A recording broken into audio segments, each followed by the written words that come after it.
Inorganic beings, a deeper look. In my first video about inorganic beings, I gave a brief explanation of some of their traits and talked about where they are likely to be found. I mentioned how to attract them, identify them, and engage one. I will post a link to that short 2-minute video in the info section of this YouTube video. This time we find out where they come from and how long they have been here, why they are here, and why a person would want to pursue one. Also, I will describe some of the various different kinds of inorganic beings, providing bonus information about their dynamics, plus how and why to catch one. Stay tuned for the surprise ending with our macabre and legendary history with these beings. The concept of inorganic beings was first published by Carlos Castaneda in 1968. I will be citing his works for the majority of this video, and I can personally verify that most people would agree with Castaneda's description when faced with the very same out-of-this-world phenomenon. Firstly, where did they come from and how long have they been here? According to shamanistic knowledge, inorganic beings were stumbled upon by ancient Toltec shamans in South America over 10,000 years ago. This is thought to have happened by accident with the use of psychotropic drugs, a notion that I can appreciate, since psychotropics have proven themselves to expand perception to indescribable states. The ancient shamans had no problem interacting with the inorganic beings, because they possess the crucial ingredient for interaction: consciousness. Some of those shaman befriended dozens of inorganic beings, and even called them allies, because some of their allies did have useful purposes. I may refer to these inorganic projections as allies throughout the video. Those ancient shaman were actually just interacting with projections of the real inorganic being. The shaman's allies' real world is a gigantic blob of caverns and pores, floating in some dark space across the cosmos. The actual bodies of the allies exist there, like a framework, as a massive series of hollow canes bound together, like the cells of our bodies. The ancient shaman called this immense bundle of inorganic beings the Labyrinth of Penumbra. So allies do have bodies as real as you and me. You have the hollow, cane-like structures that make up the labyrinth, and also a shadowy kind of upkeep and maintenance inorganic being, which roams the halls and regulates energy there. Another manifestation of the Labyrinth of Penumbra is what is called the Emissary.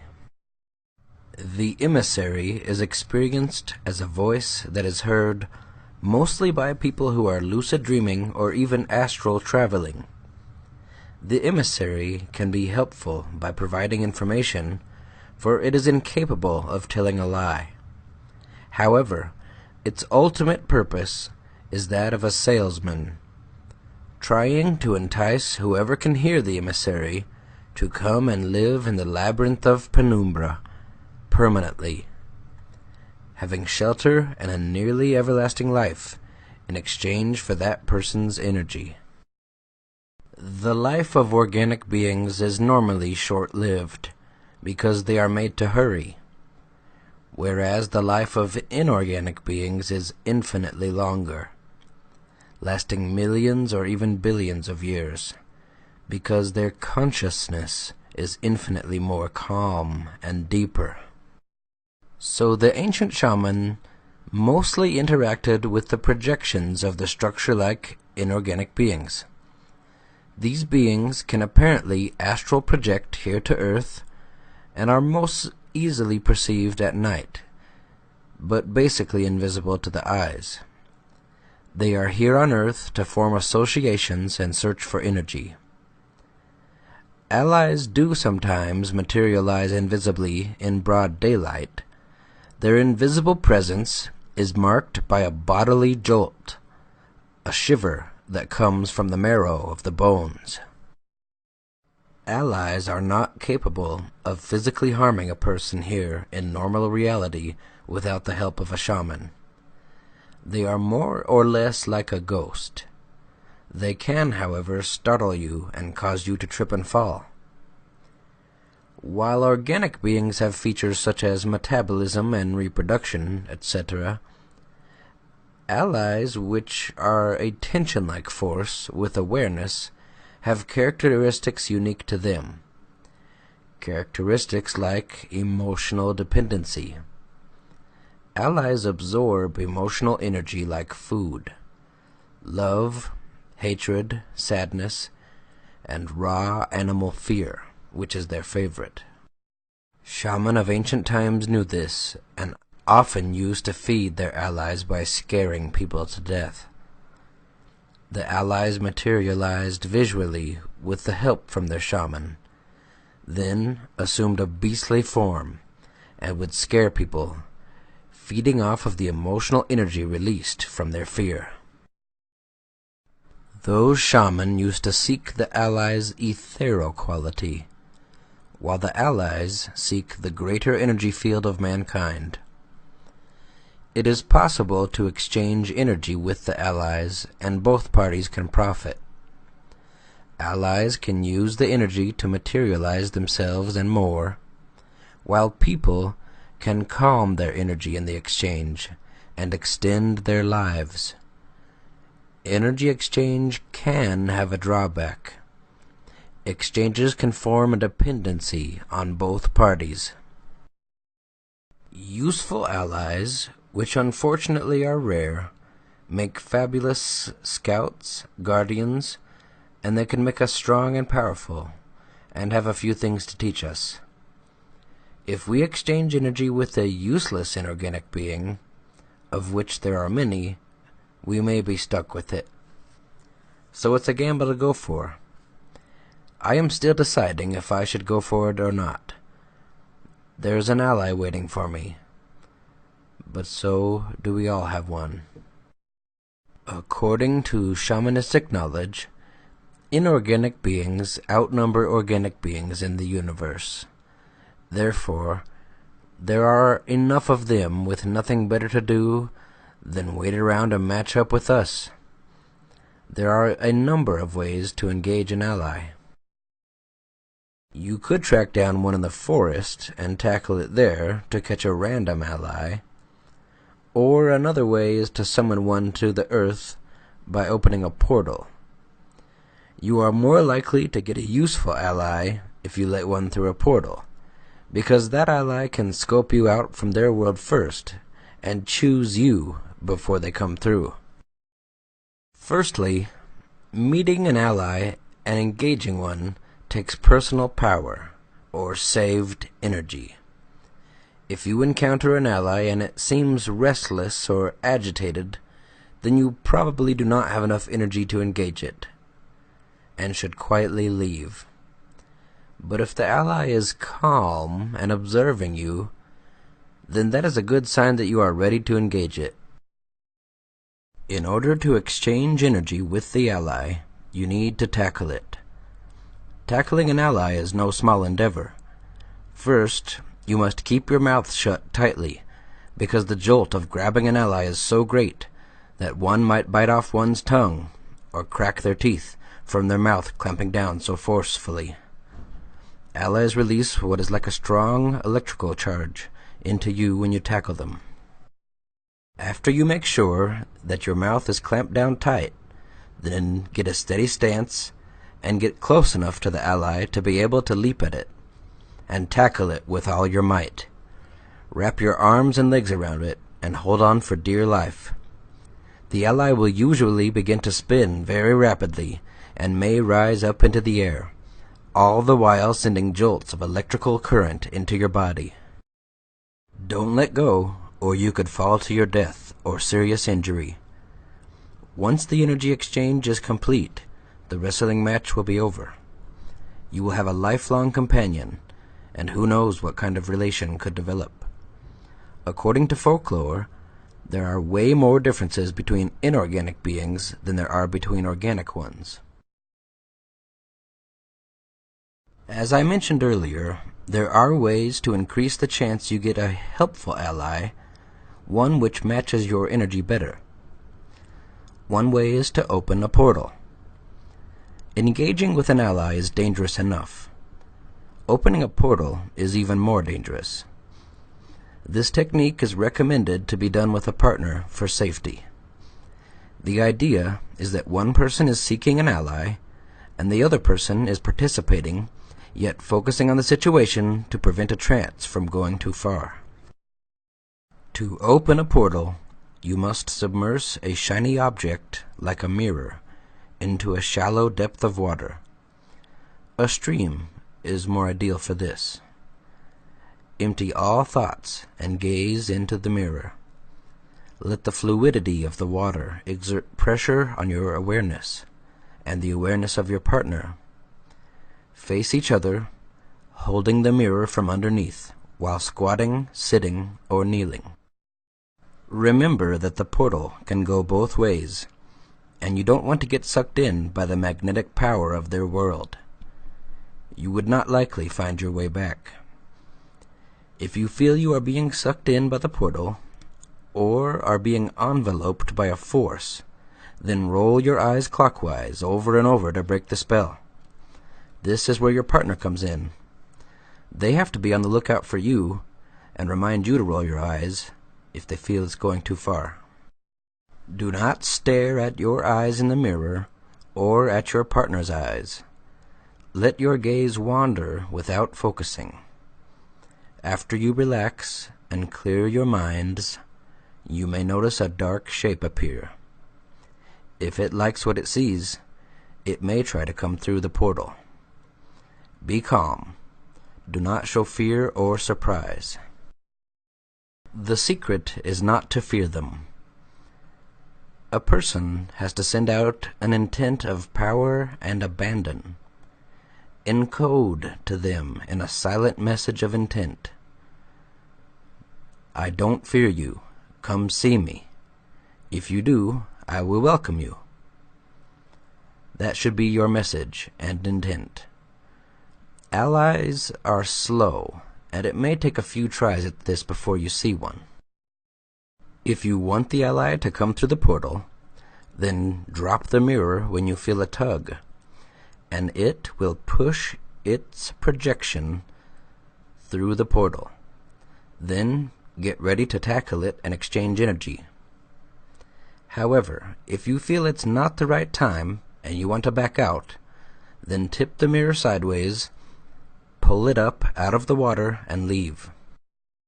Another way to find a suitable and useful ally is through lucid dreaming.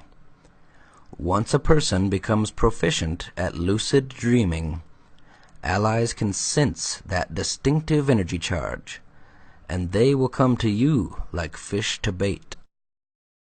It may take some time for them to notice you, because their awareness is very slow. Be patient, and they will show up.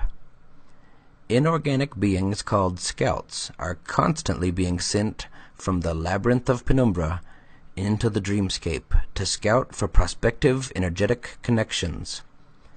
Scouts appear in a lucid dream as a strange object or being, something that doesn't belong there and strikes you as strange or weird. A scout will usually change form or do something wild in a dream once you focus on it. If you recognize it as a scout and shout at it, your intent to follow it, it will take your dreaming attention to visit the labyrinth for yourself. Inorganic beings with their superb consciousness can exert a tremendous pull on a dreamer and easily transport them into worlds beyond description, so take caution. If you do end up finding an ally in dreaming, you will also find it in reality. Whether you want to tackle it and exchange energy is up to you. I would now like to talk about a very special kind of inorganic being called the flyer. The ancient shaman called it the flyer because it can be seen more easily than other inorganic beings, and the flyers hop around, sort of like flying. It is not known by me whether or not they are part of the labyrinth of penumbra, or if they are in a category all to themselves. The flyer showed up on Earth eons ago and changed the course of mankind forever. They came to Earth from the depths of the cosmos because we are food for them, and they squeeze us mercilessly because we are their sustenance. Just as we raise chickens in chicken coops, the flyers raise us in a human coop, so their food is always available to them. Flyers are a predator that has taken over the rule of the lives of mankind. Human beings are its prisoners. The predator is our lord and master. It has rendered us docile, helpless, through a genius form of mind control. In order to keep us obedient and meek and weak, the predators gave us their mind, which becomes our mind. Through this mind subversion, the predators inject into the lives of human beings whatever is convenient for them. This ensures them a degree of security, that they can keep us constantly distracted with the troubles of our daily lives. The flyers can be perceived most easily during the twilight hours. If you gaze without focusing and pay close attention to the area near the corner of your eyes, you may catch a glimpse of them. They look like dark blobs or black fish that move around by leaping through the air, hopping and flopping. To see one up close is an ominous experience. Human babies are born covered from top to bottom with a glowing coat, something like a plastic cover that is adjusted tightly over their cocoon of energy. Man is the only species that has this glowing coat of awareness on the outside of their luminous cocoon, making us easy prey for the flyers. That glowing coat of awareness is what the predators consume, and that by the time a human reaches adulthood, all that is left of that glowing coat of awareness is a narrow fringe that goes from the ground to the top of the toes. That fringe permits mankind to continue living, but only barely. This narrow fringe of awareness, basically the only energy we have, is the epicenter of self-reflection, where mankind is irremediably caught. By playing on our self-reflection, which is the only point of awareness left to us, the predators create flares of awareness that they proceed to consume in a ruthless, predatory fashion. They give us inane problems that force those flares of awareness to rise, and in this manner they keep us alive, in order for them to be fed with the energetic flare of our daily pseudo-concerns. I think you get the picture. The thought of being constantly fed upon, and that our own thoughts are put there by an alien force, is a very jagged pill to swallow. But there is a way to overcome this predator, which has stolen our magical heritage, and that's discipline. Discipline makes our glowing coat of awareness unpalatable to the predator. By discipline, I mean specifically the discipline of inner silence. The monkey mind constantly chattering in our head is not our own. If we practice inner silence and make the monkey shut up, we become inedible to the predator, and our glowing coat of awareness eventually grows back to its rightful size. Tremendous maneuvers of perception then become a matter of course. We can drive the predator away simply by shutting off the monkey mind. Practice internal silence, my friends. Meditate. Reclaim our legendary and mythological power. It's time for a revolution of inner silence. Thanks for watching. See you next time.